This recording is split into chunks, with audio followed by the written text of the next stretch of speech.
मैं इंशाल्लाह 17 तारीख को हम हमारी पार्टी की गैदरिंग हो रही है बड़ी लिबर्टी चौक के ऊपर,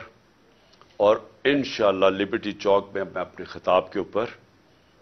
अपनी कौम को डेट दूंगा जब हम दो असेंबलीज, हमारी जो पख्तूनख्वा की असेंबली और हमारी जो पंजाब की असेंबली है, इसको हम डिसॉल्व करेंगे, इसमें से निकल के हम इलेक्शन अनाउंस करवाएंगे। उसके अलावा हमारे जो 123 या गालिबन 125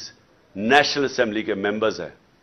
जो हमारे इन्होंने अभी तक इस्तीफे कबूल नहीं किए, हम नेशनल असेंबली के अंदर जाके स्पीकर के सामने खड़े होकर कहेंगे कि हमारे इस्तीफे कबूल करो, ताकि हम नेशनल असेंबली से भी रिजाइन करें और फिर तकरीबन 70% पाकिस्तान के अंदर इलेक्शन होगा।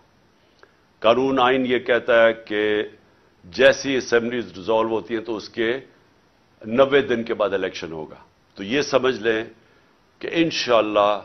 17 तारीख को मैं डेट दूंगा और उसके बाद हमारे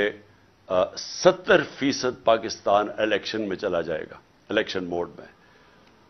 अकल तो यह कहती है कि अगर 70% मुल्क में इलेक्शन हो रहा है तो आप नेशनल असेंबली सारे मुल्क का इलेक्शन करवा दें, लेकिन बदकिस्मती हमारी ये है कि हमारे यहां मुजरिम जुराइम पेशा लोग बैठे हुए हैं, उनको कोई कौम की फिक्र नहीं है, उनकी दौलत मुल्क से बाहर पड़ी हुई है। रुपया गिरता है तो इनकी दौलत में इजाफा हो जाता है कि उनके पैसे डॉलर में पड़े हुए हैं। इनका जीना मरना पाकिस्तान में नहीं है।